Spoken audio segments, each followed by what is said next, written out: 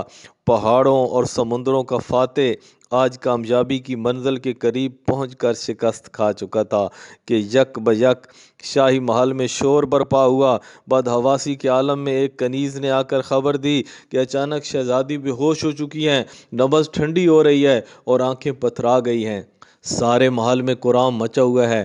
بادشاہ کے پہنچتے پہنچتے شہزادی کی زندگی کا چراغ گل ہو چکا تھا۔ اس حادثہ پر ہر طرف صف ماتم بچھ گئی۔ سارا دربار سوگ میں ڈوب گیا۔ شدت غم سے بادشاہ پاگل ہو گیا۔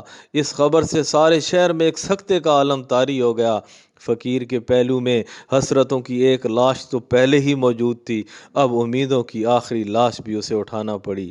اس قیامت خیز واقعے پر مملکت کا ہر شخص سوگوار و آبدیدہ تھا، لیکن حیرت تھی کہ فقیر کے چہرے سے اضطراب کی کوئی علامت نہیں ظاہر ہو رہی تھی۔ جب تک شہزادی کی تجہیز و تکفین کا سامان ہوتا رہا، فقیر سر جھکائے ساکت و خاموش بیٹھا رہا۔ جب جنازہ شاہی محل سے روانہ ہوا تو ہمراہ چلنے والوں میں یہ بھی شامل ہو گیا۔ شہر کے سب سے وسیع میدان میں لاکھوں کے ہجوم میں نماز جنازہ ادا کی گئی اور شام ہوتے ہی شاہی قبرستان میں شہزادی کو سپرد خاک کر دیا گیا۔ ناظرین کرام، یہ خوبصورت کہانی ابھی جاری ہے۔ اس کا اینڈ جو ہے بڑا ہی زبردست ہے اور بڑی زبردست انہونی ہے۔ اس خوبصورت کہانی کو آخر تک سنیے گا۔ اس سے پہلے اگر ابھی تک آپ نے ہمارے یوٹیوب چینل ہاشمی وائس کو سبسکرائب نہیں کیا تو اسے سبسکرائب بھی کر لیں اور بیل آئیکن کے بٹن کو بھی دبا لیں تاکہ اس طرح کی ہر خوبصورت کہانی آپ تک بر وقت پہنچ سکے۔ افسوس کے ناز و ادا اور جمال و زیبائی کا ایک گل رانا آج کئی مانوں مٹی کے نیچے دبا دیا گیا۔ یہ تنہا ایک شہزادی کی موت نہیں تھی، ساتھ ساتھ بے شمار امیدوں کی بھی موت ہو گئی۔ رات کی زلف سیاہ کمر کے نیچے ڈھل چکی تھی، سارا شہر سوگوار اداسیوں میں ڈوبا ہوا تھا۔ تنہا ایک فقیر اپنی کٹھیا میں جاگ رہا تھا، یک بیک سناٹے کی بھرپور خاموشی میں تیشہ لیے ہوئے اٹھا اور سیدھا شاہی محل کے قبرستان میں داخل ہو گیا۔ تاج عشق نے اسے بے انتہا حوصلہ مند بنا دیا تھا۔ آستین چڑھائے ہوئے آج وہ موت سے لڑنے آیا تھا۔ اپنے جنوں پرور یقین کے سہارے آج اسے تقدیر کا فیصلہ بدلوانا تھا۔ سب سے پہلے گھٹنا ٹیک کر اس نے شہزادی کے مدفن کی خاک کا بوسہ لیا۔ اس کے بعد جلد از جلد قبر کی مٹی ہٹائی۔ چونکہ قبر بالکل تازہ تھی اس لیے جلد ہی تختے تک پہنچ گیا۔ چند تختے کھولنے کے بعد جو ہی کفن کا آنچل نظر آیا، اس کے ضبط کا پیمانہ چھلک اٹھا۔ بے اختیار قبر کے اندر اتر پڑا اور عشق کی بخشی ہوئی ہمتوں کے سہارے لاش کو باہر نکالا، کاندھے پر رکھا اور تیز تیز ویران جھاڑیوں سے گزرتا ہوا کٹیا میں پہنچ کر دم لیا اور کاندھے سے لاش کو اتار کر نہایت حفاظت و احترام کے ساتھ ایک گوشے میں لٹا دیا۔ اب عشق کا فرشتہ ایک ٹھنڈی لاش کے اندر زندگی کی تپش واپس لانے کے لیے آسمان کی طرف مائل پرواز تھا۔ آنسوؤں میں نہائی ہوئی دعا جو ہی عرش سے ٹکرائی،